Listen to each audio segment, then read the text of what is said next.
Okay, so this week of meaning of mitzvah, we're looking at mitzvah number 38. It's a negative prohibition of lo sachmod, do not covet. It's the 10th of the 10 commandments. And obviously, very interesting prohibition, because this is not doesn't actually involve an action. This involves a thought or a feeling or an intention. Says the Torah, lo sachmod beis re'echa, you shall not covet your friend's house, your neighbor's house. Lo sachmod asher re'echa, and you shouldn't covet your eshes re'echa. Sorry, you should not covet your friend's wife or neighbor's wife. Or his male or female slaves, or his ox or his ass, or anything that is your neighbor's. I'm not going to go into exactly why did the Torah have to spell out the different things: his wife, his slaves, his animals, or anything else he has. It just said you should not covet anything. But maybe we'll see it in some of the commentaries. But trying to understand the meaning behind this mitzvah, and to also to unpick why it is, how is it that the Torah is able to tell us not to have that feeling of wanting to have what somebody else's have. Obviously, you can understand that the Torah says don't murder, because that's an action. There's an action involved. Don't do an action which we know is to be wrong. Do not steal, again, an action that is wrong. But a thought or an intention or a feeling towards somebody else or somebody else's possessions, how can the Torah legislate for that? How can it tell you not to have that feeling? So we can see a number of different commentaries. The first one is the Chizkuni. He tells us the first 5 commandments of the 10 commandments were all in the category of lo mibayeh, meaning there being no question of their being necessary. It's quite obvious that you need to accept God as Israel's master. Hardly had to be spelled out. Neither did the commandment not to worship competing deities, or the need to not to swear an oath or any other deity by any other deity, or to observe Shabbat, seeing that God Himself had observed the Shabbat. Nor was there a need to decree to honor one's parents. Every Gentile does so without having been ordered to do so by God. So the first 5 commandments, you could say, are quite obvious of the requirement of them, because they speak as to our covenant and relationship with God. However, the second set, even the last 5 of the 10 commandments, did not need to be legislated, as universal disregard of either of these commandments results in complete anarchy and the destruction of the human race by itself. So one can accept that stealing and murder and adultery would undermine, and lying on oath would undermine the fabric of civil society. And therefore, even if you could argue, even if they weren't commanded, we would, if we were to try and think of our own 10 commandments, I'm certain that a number of these would be included in the list. But perhaps not the last. How does it affect society if people are jealous of what other people have, if they covet what somebody else has? As long as they act on it, and we're talking here clearly, the final commandment is not about action, it's merely a thought or an intention. What is the purpose of that? So let's see, this Fono says, what you shouldn't covet. The object you covet should be considered by you as so, excuse me one second, excuse me, as, excuse me. The object you covet should be considered by you as so utterly unattainable that you will not begin to hatch schemes of how to acquire it. So straight away, the Sforno drills down to the heart of our question. Our initial question is, how can we be told not to covet something when it's could be a purely natural human emotion? So the Sforno says that the person should not covet things which are considered to be totally unattainable. Certain things. I think very few of us are jealous of somebody who's walked on the moon. Why? Because what's the point of being jealous of that? Because the likelihood of ever being able to attain it is so remote that it's a completely wasted emotion. So this is the same thing here. We should consider even those things which might be attainable, but they belong to somebody else, as unattainable, and therefore there's no point coveting them. That's what the Torah is trying to engender in us an attitude, which is those things which belong to other people are not destined ever to be for me, and therefore it's just a pointless exercise and self-destructive exercise in coveting them. He says in the second sentence, this is the promise made by God in Shemos chapter 34, verse 24, that none of our neighbors will covet our land while we are engaged in making the pilgrimage to Jerusalem. Once we begin to covet something belonging to someone else, it is only a short step to committing robbery. He says, compare it to Yehoshua, where Achan ben Carmi, who had been guilty of such robbery, admitted it all began with his coveting the items which he stole and hid. So there are two things there. So the first thing he's saying is that God promises us that those inhabitants of the land surrounding Israel would not covet the land of Israel while we were off making pilgrimage to Jerusalem. Why? Because they would understand that God had promised the land of Israel to the Jewish people. The Jewish people had conquered the land of Israel, and therefore it's pointless coveting it because they're never going to attain it. That same attitude is what we should have with the possessions of other people. They should appear to us as completely unattainable and therefore completely pointless to us in trying to attain them. Therefore, no point coveting them. And then finally, we say the point he says is that why is coveting so considered to be one of the 10 Commandments? So therefore so serious, because it can be the root of many other averas, many other transgressions, as Achan admitted that it all started with him coveting other people's things, which led him to robbery and other forms of deceit. Now, going on this idea of accepting that it's pointless to covet, the Ibn Ezra says the following. He says, many people have wondered about this commandment, how is it, I think that's meant to be, how is it that a man not covet in his heart that which is a beautiful and all that which appears pleasant in his eyes? How can you pretend you don't desire that? So he says, I will give you a parable to explain this. He says, you should know that a villager who thinks correctly and sees that the king's daughter is beautiful will not covet her in his heart, that he should sleep with her, as he knows that it's impossible. And this villager will not think like one of the lunatics that desires that he should have wings to fly in the sky, when it's not possible. This is like that which a man does not desire to sleep with his mother, even though she may be beautiful, as they have accustomed him from his youth to know that this is forbidden to him. So must every enlightened person know that a beautiful woman or money is not attained by a person because of his wisdom or knowledge. Rather, it is from that which God apportioned to him. And Koheles says, to that and to the one that did not toil in it will give it as his portion. Meaning, not all of what we attain, our possessions, are dependent on the work we put in to attain them. As the sages said in the Gemara Moed Cotton, children, life, and sustenance, this matter does not depend on merit, but rather on the constellation. Meaning, God deems it whether we are deserving of it or not. And because of this, the enlightened one will not desire and not covet. And once he knows that God forbade him the wife of his friend, it is more removed in his eyes than the daughter of the king is in the eyes of the villager. Therefore, he will rejoice in his portion, and he won't place in his heart to covet and desire something that is not his, since he knows that God did not want to give it to him, that he's not able to take it with his power and thoughts and machinations. Hence, he will trust in his Creator, that he will provide for him, that he will do what is good in his eyes. And behold, the commentary of the Ten Commandments is completed here. So the Ibn Ezra is saying a number of things here. Through the mashal, through the analogy of the villager, he's trying to say is that we have to accept that those things that we don't currently own, that belong to other people, they are deserving of them, or even if they're not deserving of them, they have them. We don't deserve them, and therefore it's completely pointless in us coveting them. Just as a villager will never get to marry the king's daughter, so too we have to understand that we will never come to own the possessions of another person. And on top of that, there are certain things which not only will we never come to attain, but will be forbidden to us.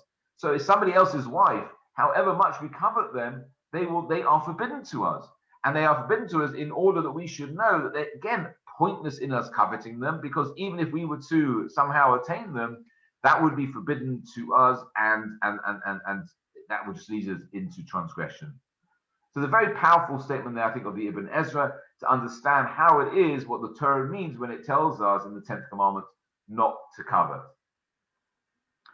Now, I'm not sure whether to bring this source, because having seen the Ibn Ezra, he quotes the Ibn Ezra, but it's worth seeing the Beis HaLevi's commentary on this. Sorry, probably there's no English translation to this. He says, Lo sachmod, hinei rabim tahamru hay shayach azahara al zeh. So he sets out the question for us. Many people question, How can we be warned? How can this be prohibited to us, not to covet? What are we meant to do if we have that natural desire for something that belongs to someone else?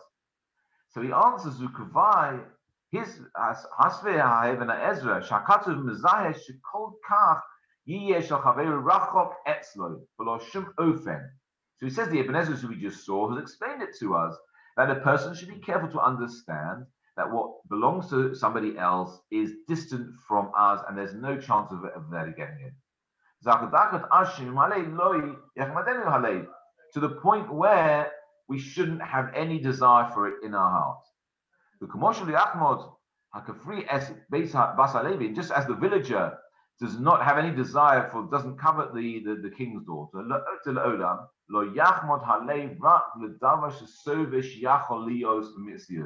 because a villager understands that is only point coveting things, desiring things which there's a possibility of you attaining.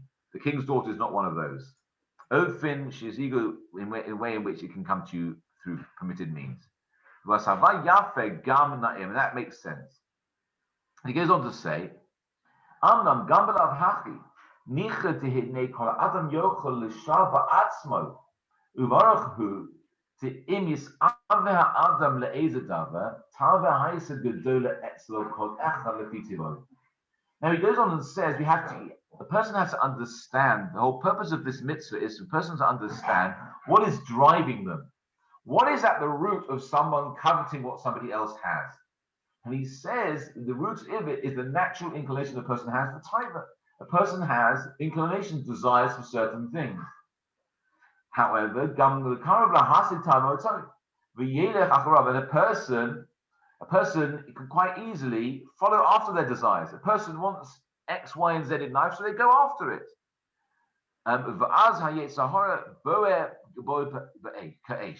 But if a person is totally ruled by the inclinations and the desires that they have, then the Yetzer Hara, the negative inclination, is just burning in them like fire.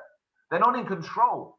A person who merely spends the whole of their life running after the things that they desire, whether rightly or wrongly, and particularly if talking wrongly, this person is in the control of the Yetzer Hara and is destroying them from within. He calls it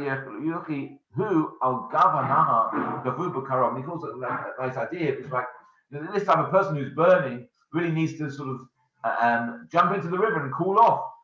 He says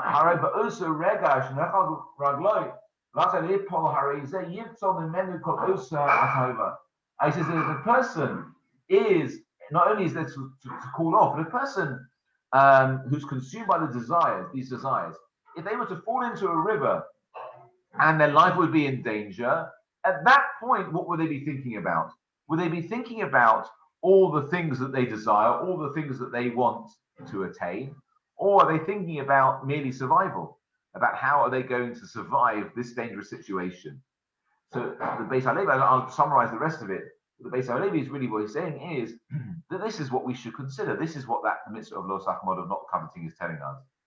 That yes, it may be natural inclination of a person to want certain things and often want those things which belong to other people. But if we can have the mindset which is, if my life is in danger, would these things truly be important to me? And the answer would be no. Then that's the attitude we should have, which is these things aren't necessarily that important to me because my life is always the most important thing. And therefore, when I'm thinking about life, not only in this world, but in the world to come, I need to keep that in mind, which is I shouldn't merely be driven by what it is, but the things that I want to attain in life. It should be driven by, more importantly, or only by those things which are admissible and attainable. Okay, let's move on. Says the Rabbeinu Bachya, do not covet. So we said, similarly, it is known that coveting something is a matter for the heart.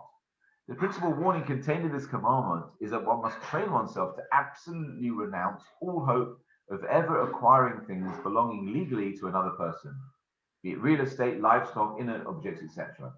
One must not even think of these things and wish for them in one's heart. So again, very similar to what the Ibn Ezra was saying, is that if you can realize that these things will never belong to you, then it's much easier to remove the thoughts of ever having them in one's heart. And it says concerning this, the Gemara in Sota comments that if someone covets something that is not appropriate for him to have, he will wind up losing even what was appropriate for him to own. He will become cursed. This is what happened to the serpent who seduced Chava. It wanted to replace Adam as Chava's wife, as Eve's husband, and instead it wound up having to crawl on its belly to eat dust for the rest of its life. That's why the Midrash. So that's, I think, a fascinating addition the Gemara and the Midrash is adding for us there to the Rabbeinu Bachir. That yes, okay, it might be natural to want what other people have, but we have to understand that that's not appropriate. And the danger of wanting something which is not appropriate is that we will not attain it legally, but we may actually, because we are so consumed, like the Beis Halevi said, we can so consumed by the burning desire for it, that we actually end up losing the things which we had in the first place. Yeah, and there's plenty of cases of people like that. People who unfortunately don't appreciate what they have, go after things which are totally unattainable, and end up losing what they actually do have. And the first example of this is the snake itself, which is actually the embodiment of the Yetzer Hara, of the evil, of the negative inclination. So that's a really salutary warning for us in terms of why amongst the Ten Commandments is this mitzvah of not to covet. And he goes on. Still, there are occasions when coveting is a character trait which is permitted. So maybe sometimes it's not always negative. Coveting the opportunity to perform certain mitzvahs of the Torah is not only permissible, but it's praiseworthy.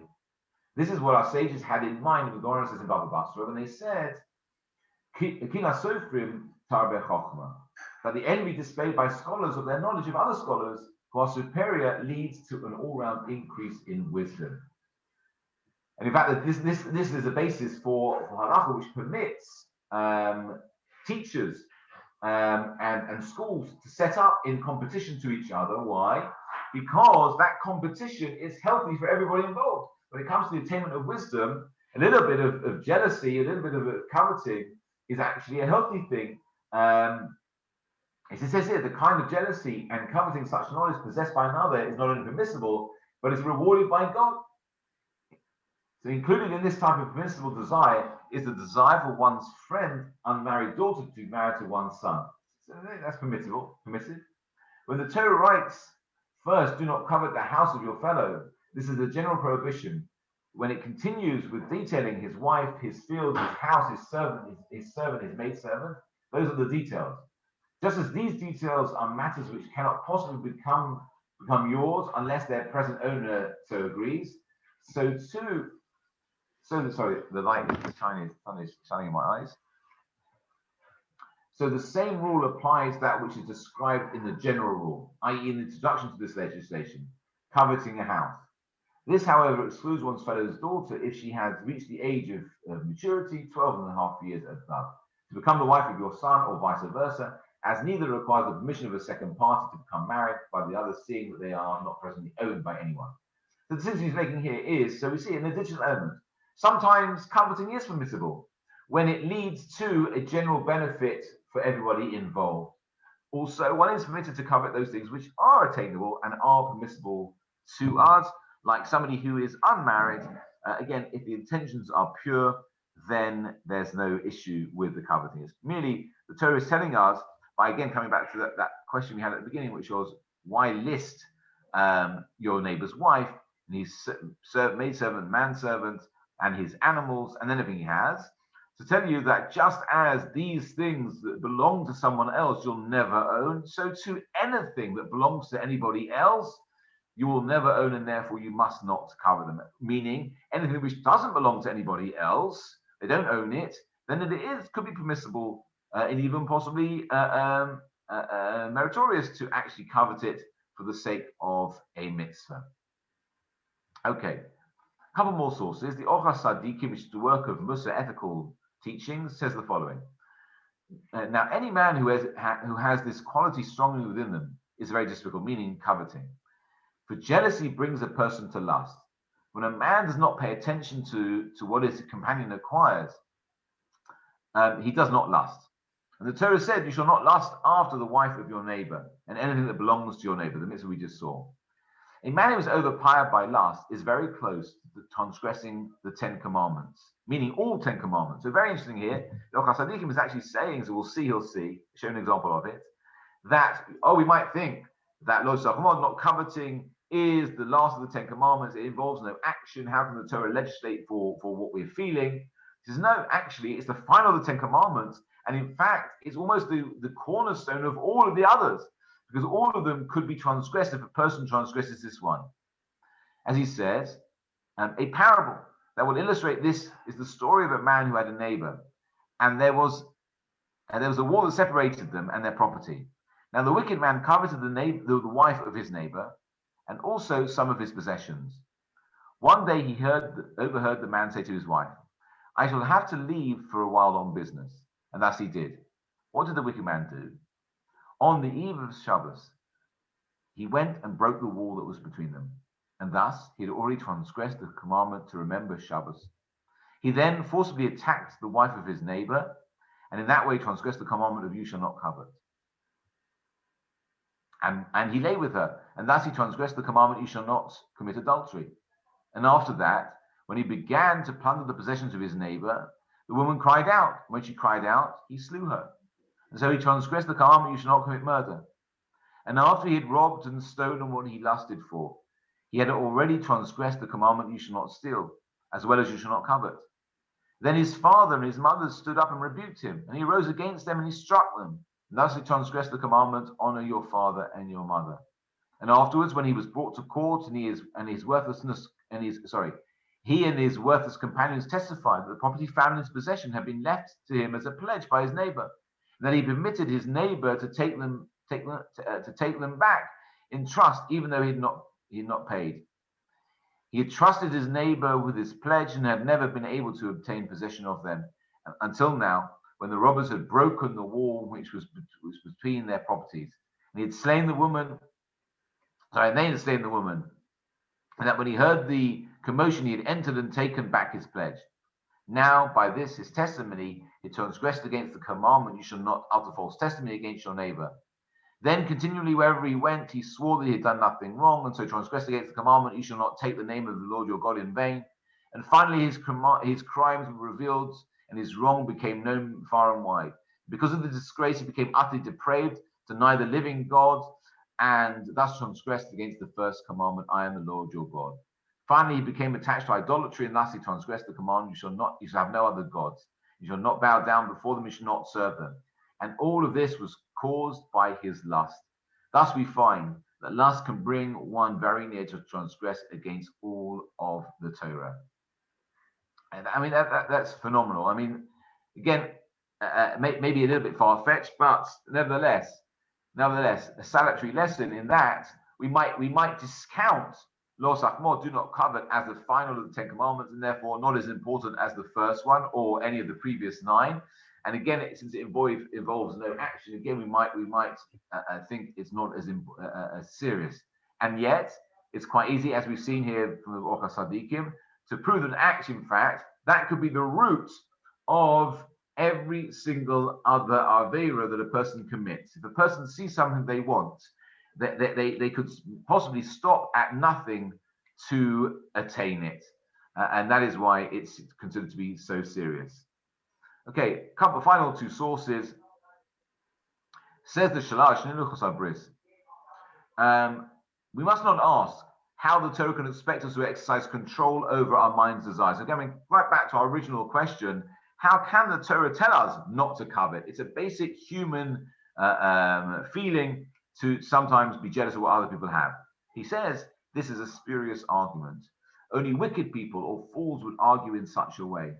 Man is a free agent and can control his desires. He can discipline himself not to desire what is forbidden. God is well aware of our innermost thoughts and will punish people for sinful thoughts, whereas he will reward people who have pure thoughts for up to 2,000 generations. It is best if a person can train himself to have only pure thoughts, for they lead to the laudable deeds. So here the Shalah is saying, don't even question why is it the Torah makes this legislation based and asks us to exercise control over our desires. No, the Torah is telling us, and actually telling us, the reason why it's commanding us to do so is because God believes that we knows that we are capable of controlling what we desire. We can stop ourselves. Yes, we may see something we want, but we know there's a fine line. We know what's acceptable and what's not acceptable, and God Himself knows what our inner thoughts and our desires are. And it's up to us to train ourselves to avoid and discipline ourselves to avoid those things which are forbidden to us. And that is, we spoke last week a little bit about how God giving us the first commandment to calculate, to make calculations of the calendar, is a symbol of our freedom. The fact that we are treated like God, that we realize that we are created in the image of God, that we have, once we are free of slavery, we have free choice, and we have authority, but we also have responsibility. And here, the final of the Ten Commandments is saying pretty much the same thing through the eyes of the Shalah here.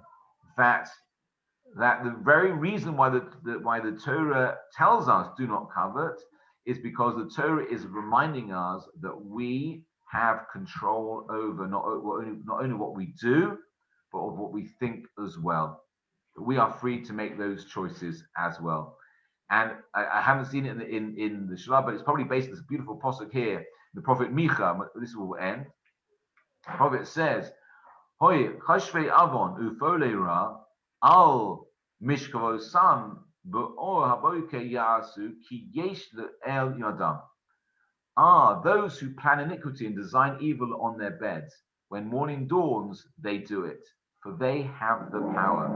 V'chamdus sados v'gazlu v'atzim v'na'asu v'asku gever v'esov v'ish v'nachvaso.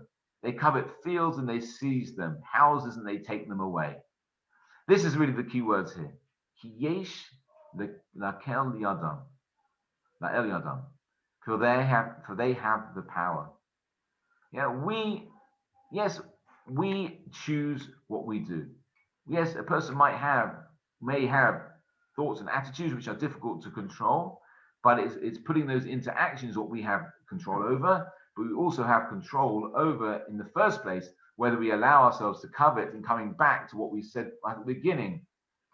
And we saw in the Ibn Ezra this idea: if we consider ourselves like the villager and the possessions of somebody else to be like the king's daughter, totally unattainable to us. Walking on the moon is totally unattainable to us. Therefore, there's no point being jealous of an astronaut. Similarly, anything that belongs to somebody else, it's completely unattainable to us. We are not meant to have it. God did not design it for us, and therefore we should not covet it. But ultimately, even if we do necessarily have those thoughts, we are able to control those thoughts. We are free. And coming back towards, God, as the Shah says, that God, He expects us to control. The Torah expects us to control ourselves, and God knows, is well aware of our innermost thoughts, and will reward us for having pure thoughts for 2,000 generations. And we come back to what we say every day when we say that we say Rabbi Minasecha, we say God's faith is great. And the late Lord Sachs used to say beautifully, a beautiful idea, that God's faith in what? He says God's faith in us. God knows what we're capable of. He knows we are able to remove desire from our hearts if we want to. We have the power to do so. Just as we have the power to follow it, just as we can say, well, I'm going after what my heart desires. We also have the power to stop ourselves. Otherwise, we couldn't be rewarded for having done so, or punished for having not done so. Okay, we'll leave it there. Any thoughts, observations? Yes. Are you saying that coveting is a thought process? In other words, if you can not obtain that which you are coveting, then that breaks the commandment. But if you can obtain it, so example being someone buys a new car, which shows it to you, and you go for a ride in it, and you think it's wonderful, is jealous of that object, and then the next day you go out and buy one yourself. So you've had the thought of jealousy and coveting, but it is something that's obtainable because you've gone and bought one yourself. So is that coveting or not? That's a good question. It's a good point. It's a good question. I think for me, what the Ibn Ezra was saying is that it's the coveting of those things which are unattainable is forbidden. Why? Because the danger is that will lead you to do things which will, you won't stop there because you're jealous of it, because you want it, even though it's impossible for you to have it. It may lead you to doing things which you can't do.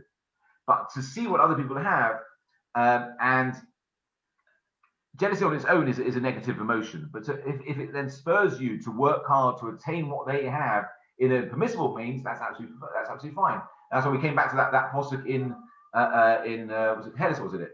Kina Sofrim, sorry, in the Gemara. Kina Sofrim Taber Chochma, that a jealousy between teachers increases knowledge.